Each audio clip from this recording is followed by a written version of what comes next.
Oxford are ready. Cambridge ready. Attention! Go! And away we go in the 2014 BNY Mellon boat race. And who will have the sharper, the cleaner, the more powerful start? They both surge out as the spray flies, and past the crowds they come. And Oxford already beginning to take an advantage. Yeah, Oxford already out to a couple of seats. I don't think they were rating quite as high as Cambridge initially, but they've already taken a canvas or so. This is a strong start by Oxford. And already we've seen this so often. They start to creep together and those blades may clash as both look for the fastest water. And Richard Phelps, the umpire, will have to be the sharpest to keep them apart. Yeah, very risky conditions there. There could have been a clash very early on. That was probably stressing Richard Phelps out straight away. Again, those flash bulbs crackle through the murk above Cambridge. the River Thames today. And Cambridge with a little warning there from Richard Phelps. Cambridge! And Cambridge just trying to stay with Oxford in these early stages. Oxford! They have to hang on. Cambridge hanging in now. I haven't seen Oxford take any additional distance. There you see Cambridge have actually pegged them back. They're dead level as they come past the boathouses here. Well, it's good work from Cambridge to respond to that early surge from Oxford. And the river being churned up by these two boats and by the many, many craft behind. And the crowd willing them along, supporting either the light or the dark blues. And Matt Pinson is down there watching. Yes, I'm Oxford! Cambridge!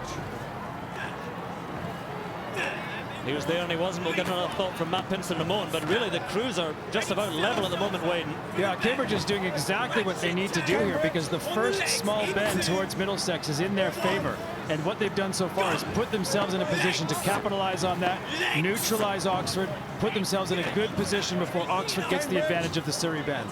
Well, they've dropped into a more regular rhythm now of about 34 strokes a minute. The initial surge off the line was about 40, 45 strokes even a minute, and it's brutal work now. And again, they're creeping close together as Cambridge try and just hold Oxford out there as they come wide of the Fulham Flats past Craven Cottage, where Cambridge beat Oxford 4-2 in penalties earlier this afternoon in the varsity football match. And Cambridge have responded very, very well indeed. This is not how we expected the start to go.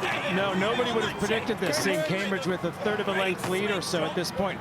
The question is, has Cambridge had to expend themselves too much to get to this point? Can they sustain this pace? We're going to find out here in the next few minutes. Cambridge! Down to Matt Pinson again. Cambridge! I hope you can hear me this time. I'm actually surprised with how much work the umpire is having to do. Both crews are coming together quite a lot, and he's having to warn both crews apart to keep the race as clean as he can. Cambridge have made a very good start for this first 2 or 3 minutes. Man who rode in the boat race, of course, and was the umpire last year, and the flag is being waved by Richard Phelps, this year's umpire, because they've come very close together again. And as you were saying, Wayne, if you're a Cambridge supporter, you'd be pleased with this, but you might be worried that they've burned a little bit too much coal in the early stages. Yeah, that's the question. Did they realize that they were going to face a disadvantage later with Oxford on Surrey, and did they throw in the kitchen sink too early? But as I look at these crews, Cambridge has a little bit more lively rhythm right now than Oxford. It's going to be very interesting to see this unfold over the next 2-3 minutes. And from that very, very early lead for Oxford, it is now, well, a few feet to Cambridge. But they've had their advantage of a quarter length round that first little elbow round Craven Cottage, and now there will be an advantage of about 3/4 of a length to Oxford on the left there on the south bank, the Surrey station, as they come round the big loop in the River Thames. And in fact, Oxford now are a fraction ahead, so a push there, and it's looking very much better for the dark blues now. Now, Oxford, I think, put in a push there. They put in a push when just after the corner was in Cambridge's favor, and they've taken back a seat or two. Good, strong response from Oxford. So now it's up to Cambridge to try and answer, because with that advantage to come for Oxford, as you can see, the bend will move around there to the left, round towards Hammersmith Bridge, and it really will be an advantage to Oxford. They have put in a big push there. And again, the blades coming close together. Very close there. I think Cambridge was just warned away by Richard Phelps. You could see the Cambridge boat turn. They were really overlapping with the Oxford blades. And as soon as you use any rudder, if it's used suddenly, that is brake on the boat. The two coxes like to have a light touch on the rudder cables and use it gently. But Ian Middleton there, the cox of the Cambridge boat, is passing on the instructions to his stroke. Henry Hofstad, oh, and a real clash there. And, well, Cambridge have lost an oar there for a moment, and their chance may have been lost in this race. I think that was the Cambridge 2 seat. I think it was Luke Juckett came off his seat, missed 5 or 6 strokes, and allowed Oxford to really get away on them. That will be very, very discouraging and hard to recover from. I might want to have another look at that, because that is the crucial moment in this race. Yeah, we need to watch what happened here. Was there actual contact, or was it just a catching the water? I can't see clearly from that replay. Wow, Luke Juckett in all sorts of trouble there. And he will know that that is so damaging, I think, beyond any repair for Cambridge in this race now. It's going to have to be a superhuman effort for them to come back, but there's a moment to decide this race. That was it there. Oxford were beginning to take the lead, but now their lead is substantial. And they have clear water. They can choose whichever path they want in the river. They had the bend coming round to them now, but look at the lead there. It's 2.5 lengths. No, that's very disappointing for Cambridge. They lost water there when their man wasn't rowing, but there's also the psychological impact. They know something's gone wrong. They know Oxford have a big lead. They probably can't even hear them anymore. This is going to be very discouraging for them, but they need to pick themselves up and respond. They can't allow Oxford to get any farther away. Well, as they come towards the noisy, crowded part of the course where the spectators hang over the edge of Hammersmith Bridge, the spectators will be surprised to see the lead that Oxford have already. They might not have seen what happened to Luke Juckett in the 2-seat there for Cambridge. And Matthew Pitson down there. Did you have a look at what happened there to Luke Juckett? I did see them come together, and crucially I saw Richard Phelps warning Cambridge away from Oxford just before that moment. So even if there was contact, it would definitely be ordered that it was Cambridge's fault if that was the cause of the clash. But as you've been saying, a crucial moment, and now a gap, clear water between the boats. Oh yeah, that's critical. If he was warming Cambridge, it's Cambridge's fault. They need to abide by their own accidents. If it had been Oxford's fault, if Oxford had been warned, then there could be a possible disqualification here. Let's have a look at it again. There we go. Well, I'm not even sure there was contact at that point that Luke Juckett lost his blade. No, I don't think there was direct contact. I think there was a lip of water, however, a little puddle of water coming off the Oxford crew that Luke Juckett caught, and that caused him to lose control of his oar and then come off his seat. Well, a man from Wisconsin will be feeling the pain more than anyone else in that Cambridge boat at the moment, because now it's just grim work for Cambridge. They can't see the Oxford crew. They can't even probably hear the cries of the Oxford cox Lawrence Harvey. And realistically, there's no way back into this race now for Cambridge. Emphatic win in the reserve boat race for ISIS over Goldie, and this is a huge lead. Now, against a high-quality Oxford crew, they couldn't afford to give them anything, and they have given them a gift. No, it has to be said, Oxford were looking stronger before this happened. Oxford had started to get out to about 3/4 of a length, but this really sealed the deal when Luke Juckett lost his oar there. And now Oxford, as you say, Andrew, can go anywhere on the river they like, and they're so far ahead now that Cambridge can't even hear them, don't know where they are. Well, it's always hard work, the boat race, whether you're winning or losing, but if you're losing and you can't see the other crew and you know you're a long way back and you know you have a long way to go, then it's energy sapping, demoralizing, and for no one more so than Luke Juckett there in the 2-seat. But the cox has to almost still convince his crew they're actually still quite close to the other one, because they can't see. He has to still drive them on for the rest of the course. Yeah, these are challenging times for the cox, because they can see clearly how big the task is, but at the same time in their voice they have to convince their crew that they're still in the race and keep them going strong. And it begins to get a bit choppier down here as well as we come down Chiswick Reach, a little straight here. And let's have a listen into Ian Middleton, the Cambridge cox. What can he do? Swing through. Swing through. That's it, Stephen Helm. Lead from the bench. So just looking for professional pride from these amateurs, you know, because they put in so much work to get here. And it's going to be defeat, there's no doubt about that for Cambridge now, but what can you do but dig deep and try and keep the margin as small as possible? Well, there's two things recorded after a boat race. Did you win or did you lose? And what was the margin? It's very, very hard to imagine them winning this race. Now the question is, what's the margin of victory? But meanwhile, the contrast of this great sporting event, not celebration yet, but Constantine Laludis there in the stroke seat. He knows the lead that Oxford have, and they simply have too much class. 3 Olympic medalists in there to let this lead slip, barring a miracle, which we all know the boat race has thrown up in the past. It was just about here a couple of years ago that things ground to unceremonious halt. And Cambridge try and dig deep.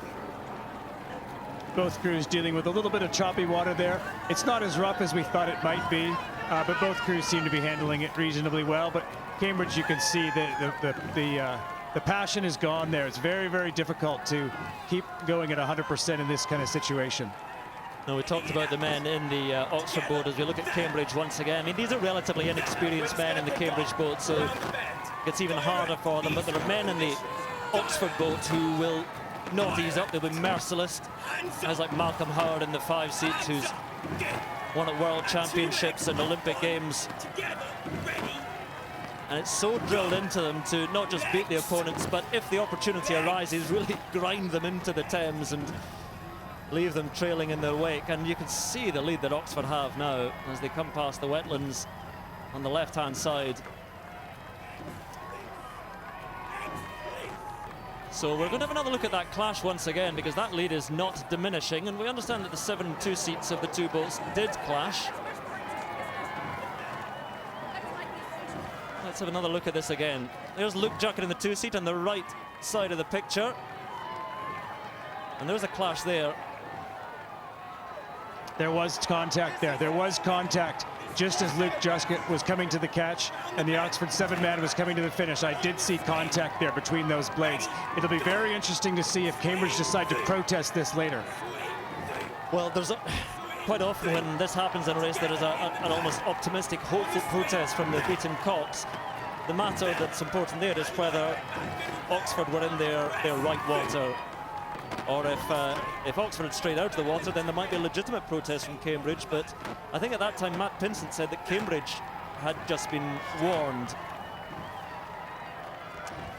Yes, I definitely think that was the case. I'm sure that Richard Phelps, it's quite difficult for me to see the angle of the flag, but I'm pretty sure he was warning Cambridge away from Oxford at that point. I'm not sure that Cambridge won't protest. I'm sure that Cambridge will put their hand up at the end of the race, protest the result of the race, and the umpire, Richard Phelps, will have to come over and explain his decision, explain his view of that particular clash, that particular incident, and say that's a fair race, that's a fair result. That's my prediction of what will happen. We'll see when we get to the end. Pin it through on the finish. All umpires, Pin it through. as Matthew knew last year and Richard Phelps said this year, you just want a quiet race.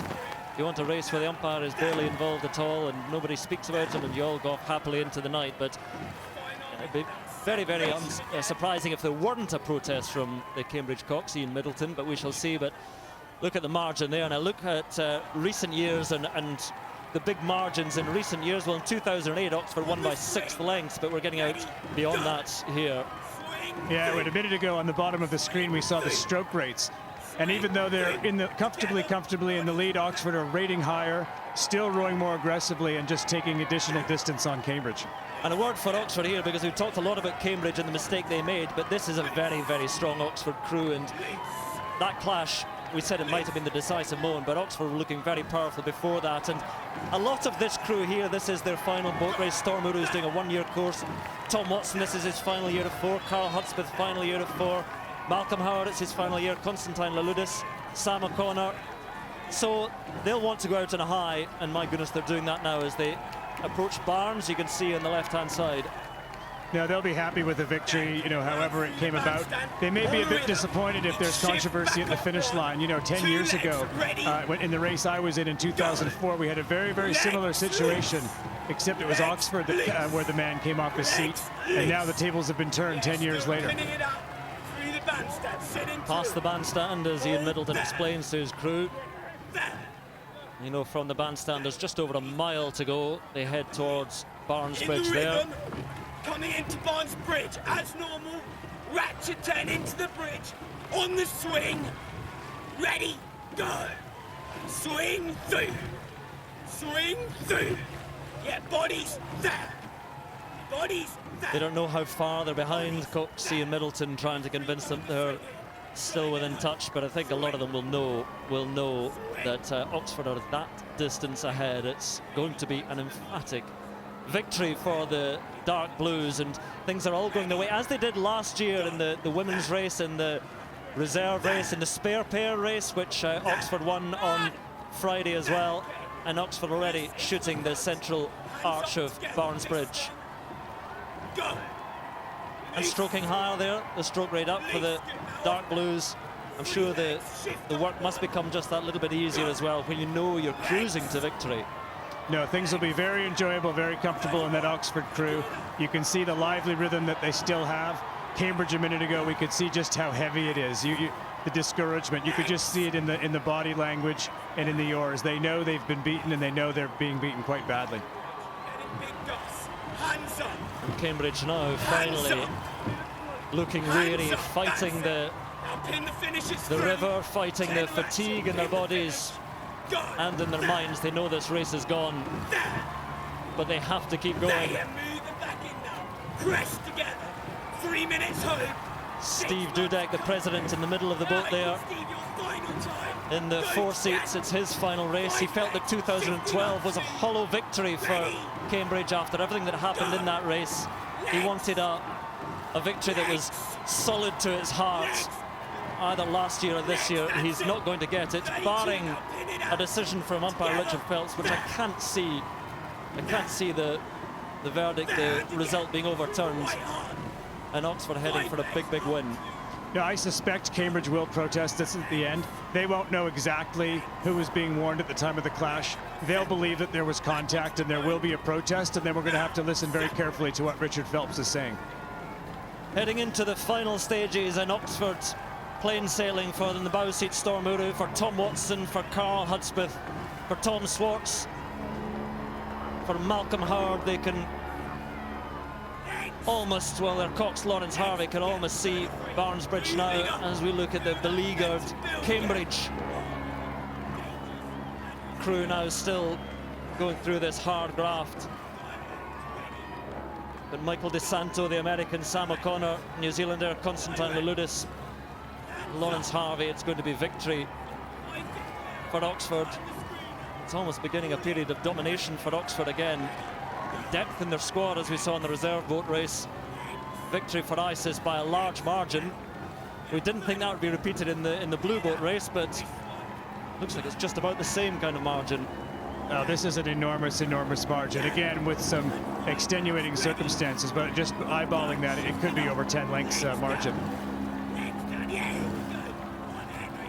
So Constantine Louloudis in the stroke seat there. He's going to bow out with 3 wins from 3. He took a year out in 2012 to stroke the Great Britain men's 8 to a bronze medal in the Olympic Games, but he's come back last year and this year, and it's going to be victories all the way in the boat race. He won't know defeat in the boat race, Constantine Louloudis, which is rare to go through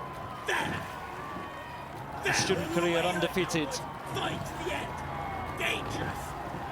You can hear the Cambridge Coxey and Middleton trying to tell his crew to fight to the end, but the cheers on the banks of Mortlake are all for Oxford. The celebrations for the crew as well as they come through the line. There are 2 boats every year in the boat race, but it seemed as if there were just 1 boat in the race. This year, Oxford, winners of the 2014 boat race, and by what a margin, and Cambridge trailing home in rather forlorn fashion. But we shall see after they come through whether Ian Middleton puts his arm up to protest as they fight and drive through the line. It is over, but it seems, barring a miracle, as if it is to simply defeat